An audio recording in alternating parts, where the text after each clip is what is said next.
Happy study zone में आपका स्वागत है। नमस्कार, जोहार। ये सेशन पूरी तरह से परीक्षा की दृष्टि से, खास करके इसमें महत्वपूर्ण फैक्ट जो परीक्षा में पूछे जा सकते हैं पर फोकस किया गया है। तो आज का हमारा टॉपिक है भारत विभाजन, एक ऐसी घटना जिसने साउथ एशिया का पूरा इतिहास और भूगोल ही बदल कर रख दिया। देखिए, चाहे यूपीएससी हो, जेएसएससी या बीपीएससी, इस टॉपिक से सवाल आते ही आते हैं। तो चलिए जल्दी से देखते हैं कि आज हम क्या क्या कवर करने वाले हैं। सबसे पहले हम बात करेंगे विभाजन के मुख्य कारणों पर, फिर देखेंगे कि इसका प्रभाव और विरासत क्या रही, और हाँ, सबसे इम्पोर्टेंट, एंड में होगा एक जोरदार रैपिड फायर रिवीजन राउंड, जिससे सारे इंपॉर्टेंट फैक्ट्स दिमाग में एकदम सेट हो जाएंगे। तो चलिए शुरू करते हैं हमारे पहले सेक्शन के साथ, विभाजन के मुख्य कारण। देखिए, डिस्क्रिप्टिव एग्जाम्स में अच्छे नंबर लाने के लिए ना, इन रूट कॉजेस को समझना बेहद जरूरी है। आखिर ऐसी कौन सी घटनाएं थीं, ऐसी क्या सीरीज ऑफ इवेंट्स थीं जिसने विभाजन को इनएविटेबल बना दिया। सबसे पहला और शायद सबसे बड़ा कारण, अंग्रेजों की डिवाइड एंड रूल पॉलिसी, यानी फूट डालो और राज करो। उनका मकसद साफ था, हिंदू और मुस्लिम समुदायों के बीच मतभेद पैदा करो, उन्हें और बढ़ाओ, ताकि भारत पर उनका कंट्रोल बना रहे। सच कहूं तो इसी नीति ने वो जमीन तैयार की जहां पार्टीशन का बीज बोया गया। अब देखिए, विभाजन ना कोई एक दिन में हुई घटना नहीं थी, ये तो एक पूरी चेन ऑफ इवेंट्स थी। इस टाइमलाइन को देखिए, शुरुआत होती है 1905 में बंगाल के विभाजन से, फिर 1909 में आते हैं सेपरेट इलेक्टोरेट्स। इसने तो समझिए राजनीति में धर्म के आधार पर भेदभाव की आग में घी का काम किया। इसके बाद 1940 का लाहौर रेजोल्यूशन एक मेजर टर्निंग पॉइंट था, और फाइनली 1947 में माउंटबैटन प्लान ने विभाजन पर आखिरी मुहर लगा दी। उस वक्त ना दो बिल्कुल अलग सोच, दो अलग विजन्स थे। एक तरफ थी इंडियन नेशनल कांग्रेस, जिसका सपना था एक यूनाइटेड सेक्युलर भारत का। वहीं दूसरी तरफ मोहम्मद अली जिन्ना के लीडरशिप में ऑल इंडिया मुस्लिम लीग, जो टू नेशन थ्योरी पर टिकी हुई थी। उनका साफ कहना था कि हिंदू और मुस्लिम दो अलग राष्ट्र हैं और उनके हितों की रक्षा के लिए एक अलग देश जरूरी है। जिन्ना की इसी जिद ने समझौते की हर उम्मीद को खत्म कर दिया। चलिए, कारणों को तो हमने समझ लिया, अब आगे बढ़ते हैं और देखते हैं विभाजन के प्रभाव और उसकी विरासत को। यह एक ऐसी घटना है जिसका असर आज भी इस पूरे रीजन की जियोपॉलिटिक्स पर साफ दिखता है।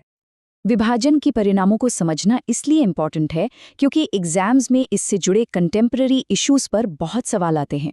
जैसा कि इस कोट में कहा गया है, जल्दबाजी में खींची गई रेडक्लिफ लाइन ने कई सीमा विवादों को जन्म दिया, जिसमें कश्मीर का मुद्दा भी शामिल है। विभाजन के प्रभाव सिर्फ फौरी नहीं थे, इनके लॉन्ग टर्म कॉन्सिक्वेंसेज आज भी हम महसूस करते हैं। इससे रेडक्लिफ और ड्यूरैंड लाइन जैसी अनस्टेबल सीमाएं बनी। पाकिस्तान और बांग्लादेश जैसे पड़ोसी देशों में पॉलिटिकल इंस्टेबिलिटी और मिलिट्री कूब्स का एक लंबा दौर शुरू हुआ। रीजनल कोऑपरेशन पर इसका इतना गहरा असर पड़ा कि सार्क जैसी बॉडीज फेल हो गईं, और इस पावर वैक्यूम को भरने के लिए क्षेत्र में चाइना का प्रभाव बढ़ता चला गया। जरा इस टेबल पर गौर कीजिए, ये सार्क और बिम्स्टेक का कंपैरिजन है।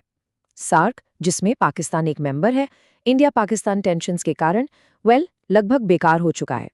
इनके बीच आपसी ट्रेड टोटल ट्रेड का सिर्फ 5% है, सोच सकते हैं। वहीं दूसरी तरफ बिम्स्टेक, जिसमें पाकिस्तान नहीं है, एक बेहतर ऑल्टरनेटिव के तौर पर सामने आ रहा है, क्योंकि यहाँ फोकस आर्थिक और तकनीकी सहयोग पर है। चलिए, अब वक्त हो गया है सबसे एक्साइटिंग राउंड का, रैपिड फायर रिवीजन। इस राउंड में हम एग्जाम के लिए सबसे इंपॉर्टेंट फैक्ट्स को एकदम तेजी से रिवाइज करेंगे। तैयार हो जाइए। पहला सवाल, लाहौर रेजोल्यूशन किस साल पास किया गया था? जल्दी सोचिए।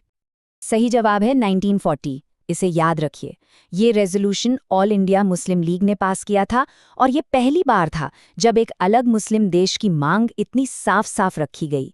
इसे ही पाकिस्तान की नींव माना जाता है। अगला सवाल, रेडक्लिफ लाइन क्या थी?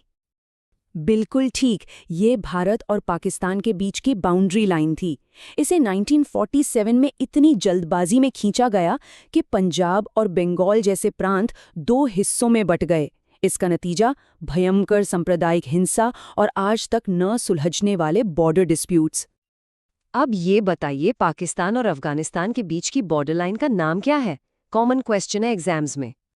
करेक्ट जवाब है डूरंड रेखा। इसे 1893 में ब्रिटिश इंडिया और अफगानिस्तान के बीच बनाया गया था। ये लाइन पश्तून और बलोच कबाइली इलाकों को बांटती है और इसकी वजह से आज भी वहां टेंशन बनी रहती है। अफगानिस्तान ने इसे कभी पूरी तरह से माना ही नहीं।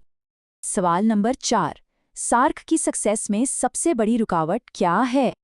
एकदम सही। इसका मूल कारण है सदस्य देशों, खासकर इंडिया और पाकिस्तान के बीच पॉलिटिकल मिसट्रस्ट और झगड़े। इन्हीं तनावों के चलते सार्क समिट सालों से ठप पड़े हैं और इस वजह से ये ऑर्गेनाइजेशन ऑलमोस्ट बेअसर हो गया है। और हमारा आखिरी रैपिड फायर सवाल है, डायरेक्ट एक्शन डे यानी प्रत्यक्ष कार्रवाई दिवस का कॉल किसने दिया था? ये बहुत क्रूशल इवेंट था। जवाब है मोहम्मद अली जिन्ना और मुस्लिम लीग। 1946 में इस कॉल के बाद खासकर कलकत्ता में भयानक सांप्रदायिक दंगे भड़क उठे। इतना खून खराबा हुआ कि सरदार पटेल जैसे कांग्रेस के नेताओं को भी लगा कि एक बड़े सिविल वॉर से बचने का अब एक ही रास्ता है, और वो है पार्टीशन। तो ये थे विभाजन से जुड़े कुछ बहुत ही ज़रूरी फैक्ट्स। जाते जाते एक सवाल छोड़ के जा रही हूँ, इस पर सोचना ज़रूर कि 1947 के विभाजन की विरासत, उसकी लेगेसी आज भी दक्षिण एशिया के देशों के पॉलिटिकल और स्ट्रैटेजिक डिसीजंस को कैसे इन्फ्लुएंस करती है। उम्मीद है कि इस विश्लेषण से आपकी तैयारी को और मजबूती मिली होगी। हर फैक्ट और कॉन्सेप्ट को याद रखना परीक्षा में सफलता के लिए बहुत महत्वपूर्ण है। लास्ट में आप लोगों से छोटा सा request, happy study zone YouTube channel को सब्सक्राइब करें और बेहतर तैयारी के लिए रामा स्टडी जोन को प्ले स्टोर से अभी डाउनलोड करें और वहां पर test series, current affair posts और वीडियोस को डिटेल में अच्छे से देखें। यहां से काफ़ी मदद मिलेगी। और अधिक जानकारी के लिए www.happystudyzone.in विजिट करें। कॉन्टैक्ट करें मोबाइल नंबर 9525 744 151।